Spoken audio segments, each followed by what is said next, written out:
What's up, everybody? Welcome back to another cup of conversation, where we have conversations worth having. I'm your girl T. And I'm your girl Coco. And welcome to episode 104. 4. Yes, episode 104. I kind of like it in here. It's a little more close. Intimate. Yes. I like it in here. It might look the same to y'all, but it's a little different to us. Yeah. Yeah, everything is the same to y'all, but we're jazzing up the set here. I'm really liking these vibes. Mm-hmm. Like as I've been watching it, the sign is everything. The sign, I love the sign. Oh y'all, my God. The story about the sign though. And you never told them the story about the sign. To be honest, told y'all. Want me to tell them real quick? Go ahead. Real quick, y'all. So, mind you, me and T is we are. Let me use correct grammar. We are like a one. We solo. We don't have no people that put money on us, put money into us. We ain't got no sugar daddies, none of that. So whatever money we make at our just 9 to 5s is what we put into our podcast, whether we get it back or not. Yes. And so getting this sign was one of the things that we was like, okay, we're gonna spend a little money, $500, $600, get a sign. And that's kind of good because we do have each other, because some people doing it by themselves. Yes. So it's good. But anyways, so it was my task to get the sign. And I go, my good old faithful. I did go to like Google local stuff around here, but it wasn't gonna come in time, and it wasn't gonna be the price that we were looking for. So I go to Facebook Market, and I'm like, okay, I'll find somebody. They're like, oh yeah, I can do it. It's in our price range, First of all, them should have been red flags, but I'm like, me being me, I'm gonna roll with it. And I'm like, if I gotta take the hit for this, I'm gonna take the hit for this. But whatever. So we find the people. They like, okay, we can do it. Mind you, the day I was supposed to get the sign, first of all, I had to send her half of the money up front before I ever got anything. So we already got our feet in the water. We don't even know. Exactly. So, we don't even know. First of all, we don't even know if it's a man or a woman. But I did do my due diligence, because I told her, I said, she sent me like people that she had done work for before. Mm-hmm. And so I called like a list of people, and I didn't even tell T this part, but half of the people on the list that I called, they didn't know who them people was and who I was talking about. It was literally one lady that owned a snow cone stand that's closed down now. Mm-hmm. And she was like, oh, I do remember them. Yeah, they did my neon sign. It's a husband and wife. That's how I even knew it was a husband and wife team. She was like, da-da-da-da. And I was like, I'm literally on lunch duty at work. Do you know, so they said they made your sign. I'm like on the phone, because I'm like, if T find out I done gave these people our money. Anyways, and so the day I was supposed to get the sign, I told her to meet me. She come texting me, hey, I can't meet today. I had a long day. I'm like, oh shit, we didn't got fucking scammed. They didn't got us. They got us. So I'm like, okay, I didn't tell T. She was like, I can meet you. I promise I can come anywhere you want me to come tomorrow. I'm like, okay, I'm gonna give it to tomorrow. Mind you, this is the day before Friday, before we need it for the 100th episode. So I'm like, okay, I'll give her my work address. I leave work. She like, I'm gonna be there at 5. I get off at 4:45. She was like, I'm gonna be there at 5. I'm like, okay, I'm sitting in the parking lot on the phone. 5 roll around. 5:15 roll around. I'm sorry, we stuck by the end. I said, bro, I'm about to have to call T. You thought she was just gonna keep on coming with the excuses. Coming with the excuses. So I said, okay, I live not far from my job. Let me go home. She said I could be there at 6. I said, okay, by the time I go home, use the restroom, give me a little ice, refocus. So the whole time I'm on the phone looking for other people. Because I'm like, I'm just not even going to tell T. I'm just going to pay for what the fuck up. I'm just going to pay for the fuck up. So then I get there at 6. And they pulls up. And then now my thought is, okay, it's going to be, they here, but the sign ain't going to be what we thought it was going to be. It's going to be little as hell, or it's going to be janky as hell or something. Y'all, when we got this sign, Corey, give him the sign. Oh, okay. When we got this sign, I was like, oh my God, thank you, Lord. Thank you, Lord. I'm getting a license plate. I'm taking pictures. I'm like, because if this sign don't fucking work, I'm thinking all the worst thing. But it came out, y'all. The sign came out beautiful. Like, I wish I had their name and stuff. So we could really shout them out. Yeah, if y'all need a sign, they do LED signs. They do these type of signs with the backlight and the wood sign, whatever kind of sign you need. And like when I say the turnaround time was literally like a week. Because, and it come out so good. Like, yes, and it's our logo. They got the logo perfect. Yes. Like, and you was really taking pictures of them people. License plate, all kind of stuff. But that's not where the story ends. Right, because y'all about to say you didn't tell them the last part. I got so excited to have the sign that instead of sending them the remaining balance, which was like the other half of the payment, I sent them the original full payment of the thing, not including remembering the deposit. Not remembering I had already sent them. So I'm gone. Girl, I'm in the car on the phone. TT, you look so good. Da, da, da, da. The lady like calling me. I'm like, why she calling me? So I'm like ignoring it because we on the phone. The lady like, I think you sent me too much money. Y'all, whole time I'm thinking the lady gonna scam me. I didn't scam my damn self. like I'm like, oh my God, just moving too fast. So the whole situation turned out to be a great. You better be lucky she's a good Samaritan. No, for real. Because I'd have thought that was a tip and went home. No. Would have been a tip. Wouldn't have thought it was a tip. It would have been that would have been a tip. But that's what it pays to do the right thing in your life because good things do come back to you when you least expect it. So yeah, that's our sign story. Now we got a nice sign, and this gonna be our sign for a long time. Yep. All right. Until we up the ante again, because that's all we do around here. We just get one place and we're like, oh, that's good. We done did good. Okay. On to the next idea. Yeah. But speaking of on to the next, we're gonna go to the main topic of the day, and of course, this came from, I always like to reference Bridgerton when I reference Love, because it's just very old school. I even posted about it. Watch it one time. I even posted about it the other day because it's very just authentic, old school. Like, we ain't worried about who could pay, a bill. We ain't worried about who's popular or not, or who can cook and clean the best, who the biggest rapper, who got the biggest chain or the nicest car, none of that. We just in love, you know what I mean? Like, we just in love. And I wanted to know, it kind of brought about the idea of what would like the world look like if we really subtracted all the stuff that we had to factor in when picking people we love. And is the love authentic if we do have to do all that factoring in? Like, do you really love that person wholeheartedly, or could you probably have had a soulmate that ain't up to whatever par that you had, what standards you had? Right. So my first question would be, would relationships be more about compatibility if we took out the factor of financial stability? If you were able to bear children, if you are able to, I guess some things are non-negotiables to some people because they're standards of what they want in life. But do you think your standards would be as high if you didn't have to factor in certain things? Do I think my standards would be as high if I didn't have to think about like finances? This and that? Right. Say y'all were born into a family like what they call, what's that, the Microsoft nigga, the whatever, him with all the money. Like, say I was born into a family like that, like, you just ain't got to worry about nothing. Like, you just got to worry about living life. Or just say we say in a world where people don't work. We just get up and live our life every day. We got, Yes. Okay. So I think the focus for me then would be just like the type of person that person is. Like, okay, yeah, we're not including work, but like if you were still like this type of person to where we didn't have to work and you just stayed at home all the time and you was just like a couch potato or something like that, or like, I'm not thinking about it because I'm like, you don't got no money, but just the type of person that's like an ick of mine. Like a man don't move, a man that moves slow is an ick to me. Yeah. Like just in general, like if you walk slow, if you drag your feet, that's a huge ick. Like don't be a man and drag your feet. Like, do something, bitch. Like, get up, get the fuck. No, I feel you on that. So like, I think that it just would come down to like the characteristics of a person, because I honestly, y'all know I'm a hoardy. I'm like hard on a nigga. I'm hard on myself. I'm hard on a nigga too. Like, I'm like, don't just give me like bum vibes. Don't just give me like don't care vibes. And I think love for me, it runs out so fast. Like love don't be enough.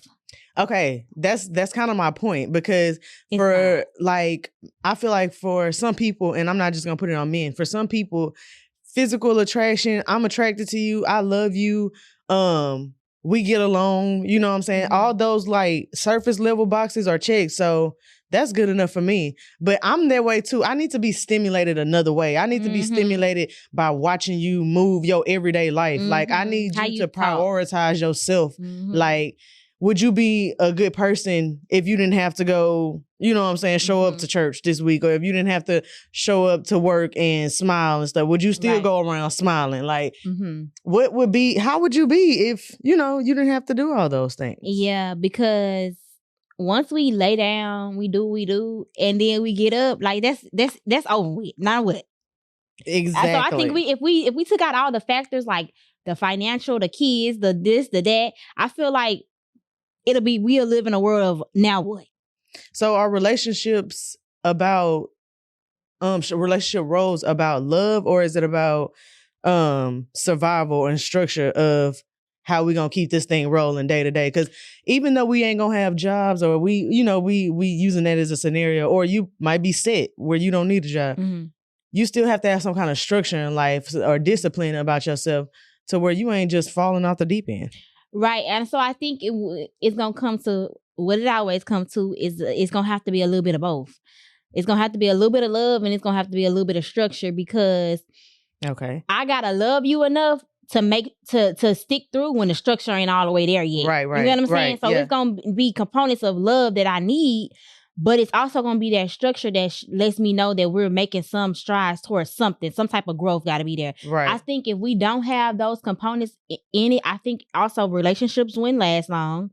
Because once that surface level phase is done, once I know all I can know about you, once I love you to I can't love your draws no more, then okay, it's on to the next person to love. Right. It's nothing. It's no. That's blissful. You know what I mean? Once that bliss is over, it's no struggle there. It's no. You kind of answered my next question. So would people stay in love longer or leave faster? Leave faster. Mm-hmm. Yeah. Most definitely. I definitely agree, because dysfunction starts to happen once you get to know somebody after that bliss. Like, if they aren't that person that you, like you said, some people might be cool with a couch potato. I'm a couch potato too. We sit around, we can couch potato together. But then if we get into something that's opposite of what, the common. Yeah, they say opposites attract. I don't know. I feel like we need to be at least close together. Like, we can't be this far apart. We got to be somewhere in the vicinity, and we got to be pushing one another. And I feel like your inspiration should come from the leader of the house. Like, that person ought to be inspiring. That person ought to be get up and go. Like you just said, I can't stand no man who sits still, because that, not gonna say want to make me want to sit still, but if I feel like, well, one, it does kind of make people want to sit still. And then two, if I get tired of sitting still and I feel like I'm doing more than you, that make me feel like resentment towards because that makes me feel like you're not trying to max out your potential. You're not trying to do everything you can do. Be the leader that you want to. Yeah, you should want to be, I guess. So do you think gender roles will be like, if that was the case, if we only had to focus on love, do you think gender roles will still be the same? The man will still be the leader of the house. He'll be. I think it wouldn't matter much then if it was just all about love, I guess. Well, I take that back. I think that it would, because I think a part of love is servitude. Okay. And I think that even if you only loved, you would have to, the man being a leader, maybe he would have to outserve you in love. Like, making sure your water bottle full when you go to bed. Oh, baby, you love me. Yeah. Oh, okay, I love you a little bit more now. Like, it's still something to kind of tit for tat, like, or, you love me. Oh, this make me love you even more. Or you love me. This make me, you know what I'm saying? So it's still something there. But like I said, I feel like it's gonna go away quick though. Like, how much serving can we really do that don't have nothing to do with money? And so that brings me to like, why work? And I mean, I understand love as it pertains to God is love, and everything around us is like in love is God. Like, if it's in love, it's in God. Like, so I understand it when it pertains to that, but I can't understand why we would attach ourselves. That kind of makes me think, when we're thinking about this topic specifically, that kind of thing makes me think why people would attach themselves to people in that way if it wasn't just about love. Because I feel like the reason people don't attach, why they would attach themselves, because if you just have love, what else do you know how to do when it's not about love? Because even if we lived in a world of not work, let's take a work away from it. Even if when I come into contact with grief, my mama died, my grandma, you know what I'm saying? how are you gonna approach that? That I don't need you to just love me right now. I need something else from you at this time. Okay. Like I need another aspect of you. And if you don't have that, then all of them days where we was loving and loving and loving, we not gonna be able to last because you don't have that other component. You don't have that other understanding. You don't know how to help me regulate my emotions. You don't, all those other things that we need in a relationship, you don't have if all you have is love. Right. So it kind of factors in like those rainy days, those bad times where I need more from you. I need a little bit, Yeah. That makes sense. But it just makes more, I don't know. I think if we made more of I would say the world that we live in has us, love is important, but like you said, we do need it on those bad days and stuff like that. But I think the world that we live in kind of dumbs love down more than necessary, just because we have to focus on, who can do this, and if a woman can do that, or if a man can do this. So like, it's so exhausting, it's so draining that you almost forget that, oh yeah, we do gotta love each other and like each other. Like this can't just be no agreement where we just, and some people are just in agreements. Let's not skip over that. Some people are. But just two things came to mind. I think that it becomes second nature a lot of times for women because we do love. And first of all, it's multiple types of love. We got to know that too. Right. But I think for women, it comes second nature because we do. We are some of the most lenient when it comes to being with somebody. Like we see the potential in a nigga all the time.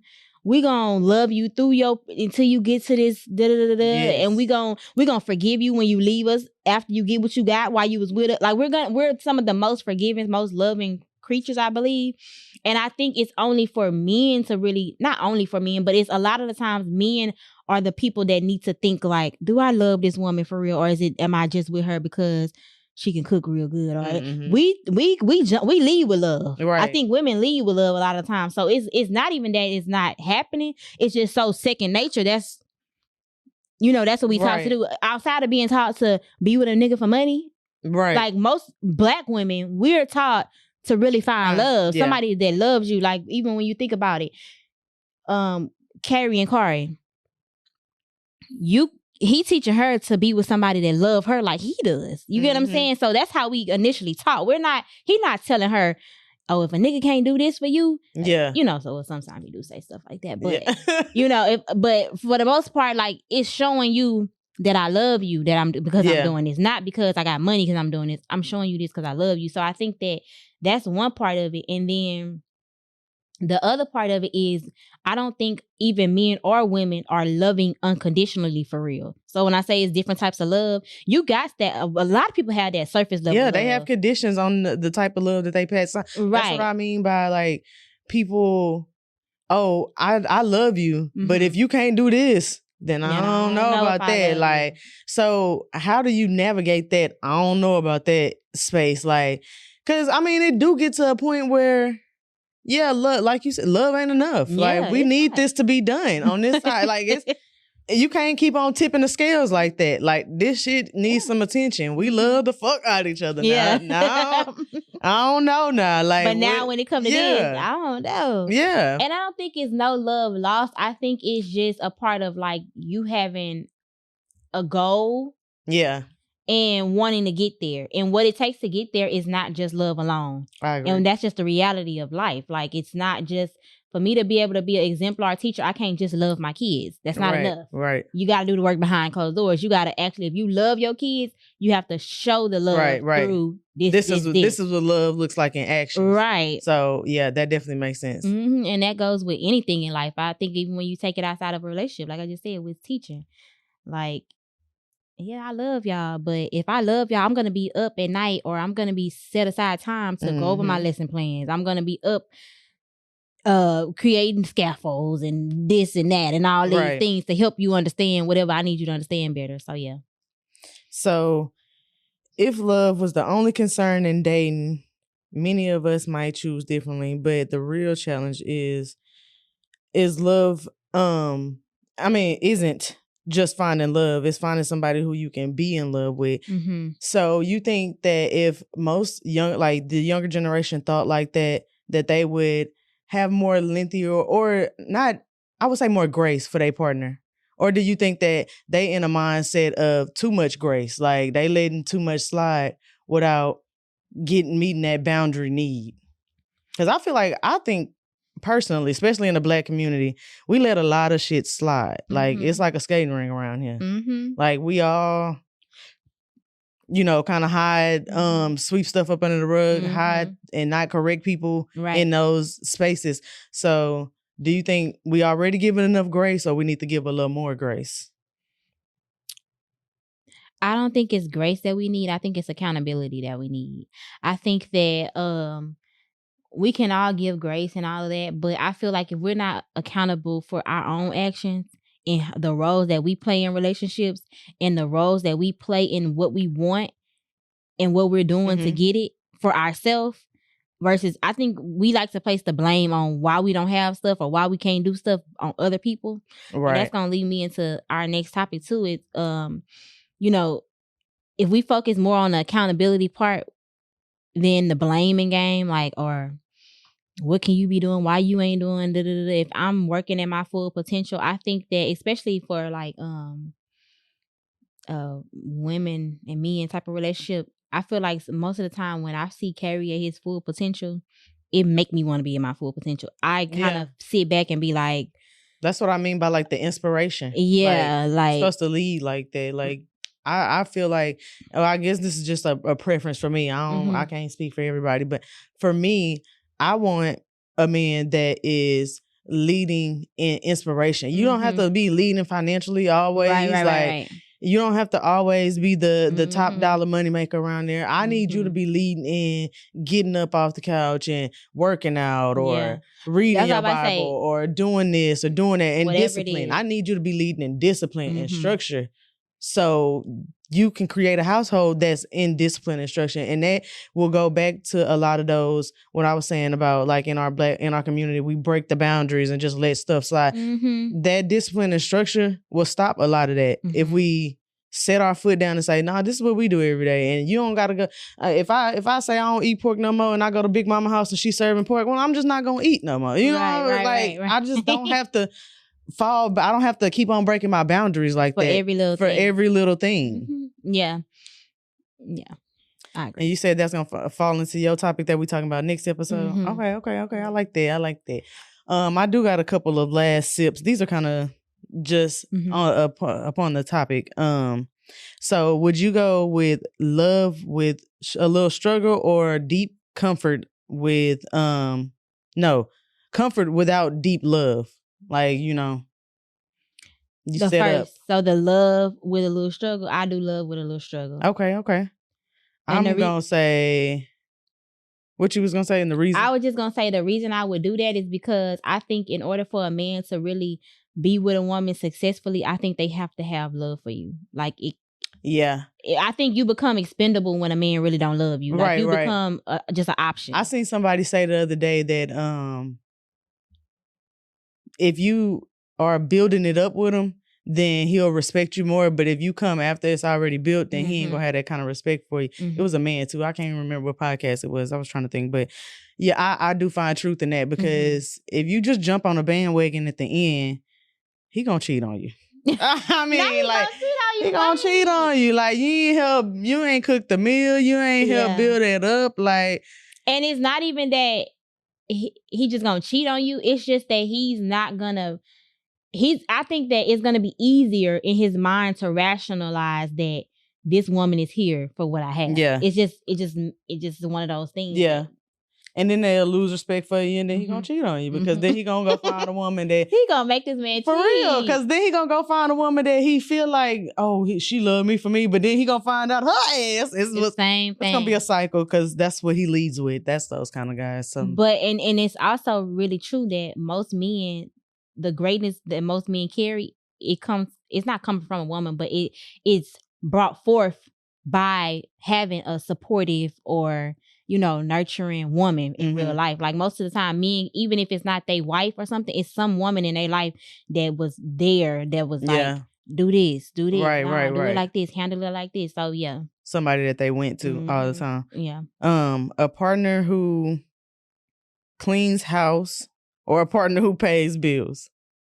For as a woman, me being a woman answering this or that. I'm gonna need a little both, but you got. I'm gonna need a little both because I'm very heavy on. I'm not your mama.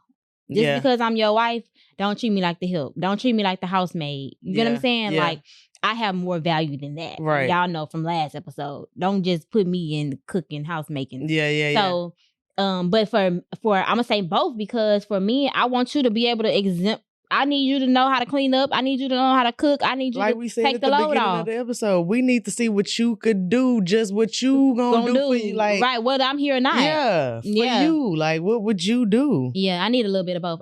You got to have a little money though. I ain't gonna. You gotta have some money, or you gotta be actively, diligently working towards getting some money. I think these younger, when we say stuff like that, and I want to agree with and say stuff like that too, but I think so many young people, when they hear that, get it so misconstrued. Like, they like, oh, that's all you gotta have. You ain't gotta have no love for me or nothing. Like, all you gotta have is the money. And I'm like, y'all losing the plot. You gotta have some integrity. Y'all are losing the plot for yourself. Like you keep on bringing it back to with or without me, because whether a man would cheat on you don't have nothing to do with you. Are you a liar? Yeah. In real life? Like, do you just lie about shit? Like, you gotta have your own type of integrity before I need to see what you gonna do. What you gonna do? Go. I need what you gonna, like, what are you gonna do? What they say, what you gonna do? Big mama know what you gonna do for you. Yes. What are you gonna do for yourself? Okay, my last one is fun but irresponsible, or irresponsible but born. Or responsible but born. I've been struggling with that lately. I'm not gonna lie. If I'm being honest, I'll take boring and responsible any day. I'm trying to be grown, but I don't really want to be boring. You know, I'm already boring. That's what I'm saying. If I'm being honest, I'm already boring myself. I'd rather us just be chill. But boring to me is fun though. That's what I'm saying. So that's what it is. That's subjective, because what might be boring to you is fun to me. You get what I'm saying? And what might be fun to me might be boring to you. You get what I'm saying? So that's subjective. But we can't just call stuff that's like taking a nap fun. Like, we gotta be for real. Like that. Like, I like taking a nap. See, a nap love me, and I love a nap. I knew you was talking about like laying on the couch. I find that fun. Like, no, we can't do that. We gotta. Okay, maybe if you find painting fun, that's different. Okay. Somebody might say that's boring, but that, you find fun in it. But like, I'm talking about like actually having some kind of hobby, no matter however big or small of a scale it is, like fun. Like, do you got something you do for me? Like, what do you like? I need fun. I need you to be responsible too. That's kind of subjective though, because what is fun? What is fun? A hobby or something you do that you find joy in, like, because it don't have to be a hobby. I don't think fun has to be a hobby. What do you think it is? I don't know. What it gotta be? What it gotta be for you? Because ChatGPT. That's who I'm asking. I already know. What does the word fun mean? How many minutes we got? We got enough time? Okay. It says fun generally means something that brings enjoyment, pleasure, amusement, or lighthearted happiness. It refers to experiences that people make make people feel relaxed, entertained, or joyful. So fun don't necessarily have to mean... I'm mad that they put relaxed in there. Yeah. Fun is going to the spa. That might not be fun to somebody. So that's what I'm saying. I feel like I could do boring because what society deems as boring is a lot of the stuff that I see as fun. So that's why I'm saying boring based on society. You get what I'm saying? I guess. I'm thinking more like of a hobby. Something like I compared the paint thing, like something you can do. Going to the spa, I like to talk too. I find talking fun. Okay, I like stuff like that too. So I'm just looking at engagement. You're mentally or emotionally involved, and I'm thinking, okay, engagement. Something that kind of stimulate me, like you know what I mean. That after I leave, I got that little dopamine feeling. So talking, I guess that's fun. I'm talking about like just go-kart ride. You talking about like horseback riding, ATV riding. I'm talking about. So some of that stuff don't seem fun to me because it seems like work. It seems like I'm gonna be out of breath. So I'm not gonna go to those as fun. Cause when I rode a horse, I was sore the next day. While I was on there, it was hurting my cat. I was like, it was just too much. It was just so I don't look at the next day. Yeah. I'm not negating for none of that. So I don't look at that as fun. It's really fun. It was just a thing to do. That I wouldn't consider that fun. That's crazy. That's crazy. So it's like that's what I'm saying. That's subjective. At the bottom line, I would probably pick responsible too, because you don't want no irresponsible nigga. Listen, different type of funs. Social fun, laughing, hanging out, conversation. Activity fun. You're activity fun type of person. So I guess you got to put that on it. You got creative fun, and you got experimental. Okay, I guess that's fun. What I mean by hobbies. Having something like pottery. You know, that because I'm much experimental and social fun. I think I don't really. I like creative fun too. I'm a creative fun and a activity. So if I had to pick, I would be social and experimental. So travel, events, and then like laughing, hanging out, conversation. That's what experimental was. Experimental is travel, events, and new experiences. Oh, okay. I mean, yeah, I like new experiences too. Okay. But I think if I had to pick my top two, would probably be activity, and creative. And creative, building things, music, art, design. Yeah. Okay. Yeah, okay. I like that. But yeah, y'all, that was another one. That was your last wrap up. Yeah, that was my last one. Okay. That was my last sip. Perfect. That'll wrap up this episode. I think we did good on time today. Yeah, we did. All right, y'all. We getting them in and getting them gone. See y'all next week.